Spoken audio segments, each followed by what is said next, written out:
Radhe Radhe friend, जय Shri Krishna. Veena Deepak Soni YouTube channel में आप सभी का स्वागत है। फ्रेंड्स, आज की वीडियो में मैं आप सभी के साथ उत्पन्ना एकादशी व्रत की पूजा विधि शेयर करूंगी। साथ ही उत्पन्ना एकादशी व्रत कब रखा जाएगा, व्रत का प्राण कब किया जाएगा, संपूर्ण जानकारी आप सबको एक ही वीडियो में मिल जाएगी। आप सबको पता है, एकादशी तिथि का हमारे हिंदू धर्म में बहुत ही महत्व है। हर माह में शुक्ल पक्ष और कृष्ण पक्ष में दो एकादशी आती है। प्रत्येक का अपना अलग धार्मिक और आध्यात्मिक महत्व होता है। इन्हीं में से मार्गशीर्ष माह के कृष्ण पक्ष की एकादशी को उत्पन्ना एकादशी कहा जाता है। यह एकादशी बेहद ही शुभ माना जाती है। जो भी व्यक्ति एकादशी व्रत का प्रारंभ करना चाहता है वह उत्पन्ना एकादशी से व्रत से कर सकता है, क्योंकि उत्पन्ना एकादशी के दिन ही एकादशी माता का जन्म हुआ था, जो भगवान विष्णु की देह से उत्पन्न हुई थी। पौराणिक कथाओं के अनुसार इस दिन भगवान विष्णु के अंश से एक दिव्य देवी का प्राकट्य अर्थात जन्म हुआ था, जिन्हें एकादशी नाम दिया गया।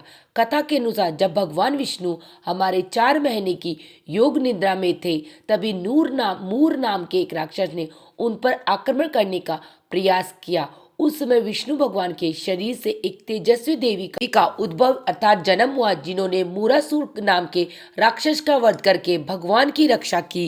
योग निद्रा से जागने पर भगवान विष्णु ने देवी से प्रसन्न हुए और इन्हें एकादशी देवी के रूप में पूजित होने का वरदान दिया।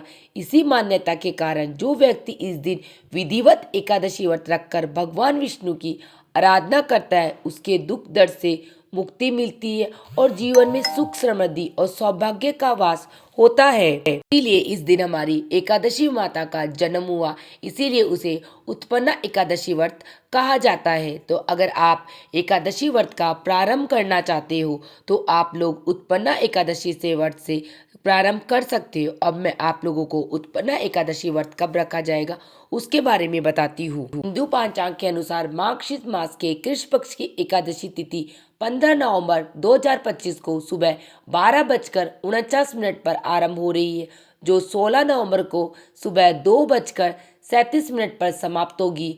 उदया तिथि के आधार पर उत्पन्ना एकादशी व्रत 15 नवंबर 2025 को शनिवार को रखा जाएगा। अब मैं आप सबको उत्पन्ना एकादशी व्रत की पूजा विधि बताती हूँ। सुबह सुबह हम स्नान ध्यान करने के बाद में हमारे मंदिर में भी पूजा कर सकते हैं या अलग से चौकी लगाकर भी पूजा कर सकते हैं। तो हमारे बाल स्वरूप लड्डू गोपाल जी भगवान को सर्वप्रथम हम पंचामृत स्नान करा लेंगे। थोड़ी थोड़ी सर्दियाँ प्रारंभ हो गई है तो आप कच्चे दूध से भी स्नान करा सकते हैं। कच्चे दूध से स्नान कराने के बाद में शुद्ध जल से स्नान करा देंगे। शुद्ध जल से स्नान कराने के बाद में हम लड्डू गोपाल जी भगवान का सुंदर सा श्रृंगार कर देंगे। अगर आपके यहाँ पे थोड़ी हल्की हल्की ठंड प्रारंभ हो गई है तो आप लड्डू गोपाल जी भगवान को वूलन के कपड़े पहना दें। अगर नहीं हुए तो आप उन्हें हैवी पोशाक भी पहना सकते हैं। लड्डू गोपाल जी भगवान को स्नान ध्यान कराने के बाद में उनका अंग पोषण कर लेंगे। अंग पोषण करने के बाद उन्हें सुंदर से वस्त्र पहना देंगे। अब हमें पूजा प्रारंभ करनी है, तो पूजा प्रारंभ करने के लिए हमें एक चौकी लेनी होगी। चौकी के ऊपर हमें पीला वस्त्र बिछाना होगा, क्योंकि भगवान विष्णु को पीला रंग अत्यधिक प्रिय है। उसके बाद में हम तिलों का आसन देते हुए भगवान विष्णु और लक्ष्मी माता के स्वरूप को विराजमान करेंगे, क्योंकि मार्गशीर्ष महीने में लक्ष्मी माता के साथ पूजन का अत्यधिक महत्व है। उसके बाद में प्रथम पूज्य गणेश जी भगवान को हम तिलों का आसन देके विराजमान करेंगे और हम तिलों का आसन देके हमारे बाल स्वरूप लड्डू गोपाल जी को भी विराजमान करेंगे। तो मैंने लड्डू गोपाल जी का सुंदर सा श्रृंगार किया। आप सबको मेरे लड्डू गोपाल का श्रृंगार कैसा लगा प्लीज़ मुझे कमेंट बॉक्स में कमेंट करके जरूर बताना। अब हम दीपक प्रज्वलित करेंगे। तो आप देसी घी का भी दीपक प्रज्वलित कर सकते हैं या तिल्ली के तेल का भी दीपक प्रज्वलित कर सकते हो, क्योंकि हमारी पूजा का साक्षी हमेशा अग्नि होती है। दीपक को प्रज्वलित करने के बाद में हम व्रत का संकल्प करेंगे कि भगवान, मैं आज आपकी उत्पन्ना एकादशी व्रत कर रही हूँ या कर रहा हूँ। आप मेरे व्रत को संकल्प को पूर्ण करना और विघ्न रहित मेरे व्रत को पूर्ण करना। इस प्रकार संकल्प करने के बाद में हम सभी को भाव रूपी जल से स्नान कराएंगे। तो एक लोटे में शुद्ध गंगा जल लेके हम जल की छींटे लगा के सभी को स्नान करा देंगे। और लड्डू गोपाल जी को तो मैंने पहले ही पंचामृत स्नान करवा दी थे। स्नान कराने के बाद में हमें वस्त्र स्वरूप के अलावा मूली अर्पित करनी है। अगर आपके पास जनेऊ हो तो आप भगवान विष्णु को जनेऊ भी अर्पित कर सकते हो। यहाँ पर मैं सर्वप्रथम गणेश जी भगवान को वस्त्र स्वरूप कलावा और जनेऊ अर्पित करूंगी।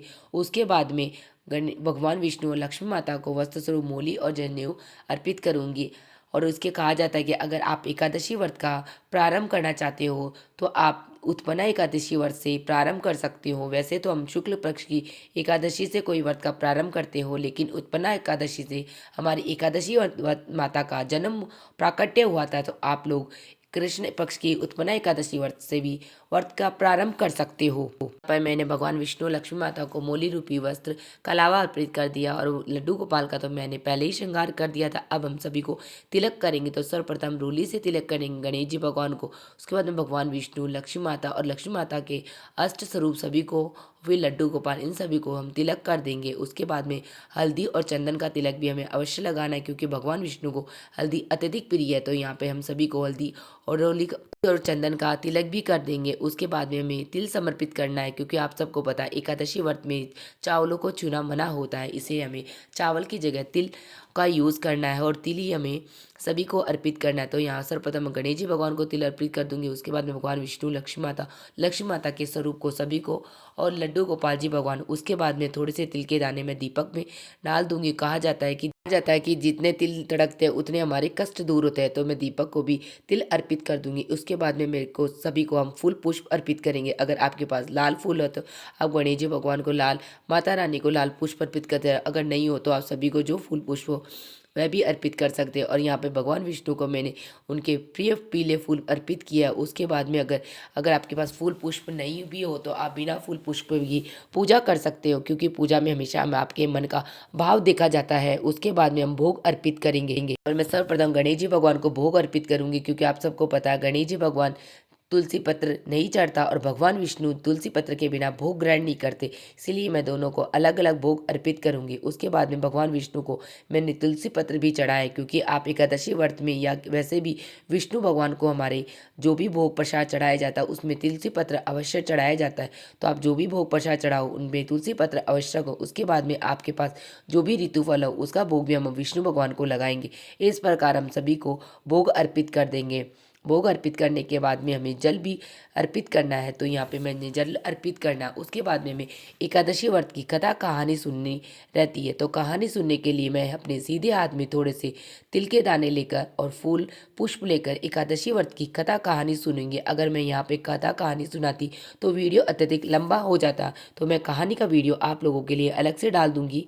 लिंक मैं डिस्क्रिप्शन में ऐड कर दूंगी, आप वहां से कहानी सुन लेना। कहानी सुनने के बाद में ये फूल पुष्प हम भगवान विष्णु, गणेश जी भगवान सभी को अर्पित कर देंगे। और थोड़े से दिल के दाने हम लक्ष्मी माता, विष्णु भगवान को अर्पित करें। थोड़े से दाने हम गणेश जी भगवान, लड्डू गोपाल सभी को अर्पित करने। बचे हुए दाने हमें जो जल का लोटा लिया उसमें डाल के इससे हम सूर्य भगवान को अर्घ दे देंगे। अब हमें विष्णु, गणेश जी भगवान सभी की आरती करनी है। तो सर्वप्रथम आप जो आपने दीपक प्रज्वलित किया उसी से भी आरती कर सकते हैं या अलग से कपूर जला के भी आरती कर सकते हैं। तो यहाँ पे सर्वप्रथम गणेश जी भगवान की आरती करें। उसके बाद में भगवान विष्णु की आरती, लक्ष्मी माता, इस प्रकार लड्डू गोपाल सभी की हम प्रेम पूर्वक आरती कर लेंगे। आरती करने के बाद में हम कुछ दक्षिणा अर्पित करेंगे। दक्षिणा हमेशा पूजा में रही कमियों को दूर करने के लिए चढ़ाई जाती है। उसके बाद में हमें आचमन करना होता है। तो हम थोड़ा सा जल लेकर चौकी के ऊपर से 2 बार घुमा के नीचे जल छोड़ के देंगे। फिर उसके बाद में हाथ जोड़कर क्षमा याचना करेंगे। अगर भगवान गणेश जी, विष्णु, लड्डू गोपाल जी, अगर मेरी पूजा पाठ में कोई कमी गलती रह गई हो उसके लिए मुझे आप माफ़ कर देना। इस प्रकार आचमन करना है और क्षमा मांगने के बाद में हमने जो चौकी लगाई है चौकी यथावती रहेगी। शाम को जब हम भोग बनाएंगे तो भगवान को भोग आरती करने के बाद में हम दूसरे दिन व्रत का प्रायण करके चौकी को उठाना होता है। तो आपको मैं प्रायण का शुभ समय भी बताती हूँ, क्योंकि एकादशी व्रत का फल हमें प्रायण करने के बाद ही प्राप्त होता है। तो मैं आपको प्रायण का शुभ समय बताती हूँ। इसके साथ ही देखिए प्रायण का समय भी आप जान लीजिए, क्योंकि एकादशी व्रत में प्रायण का विशेष महत्व होता है।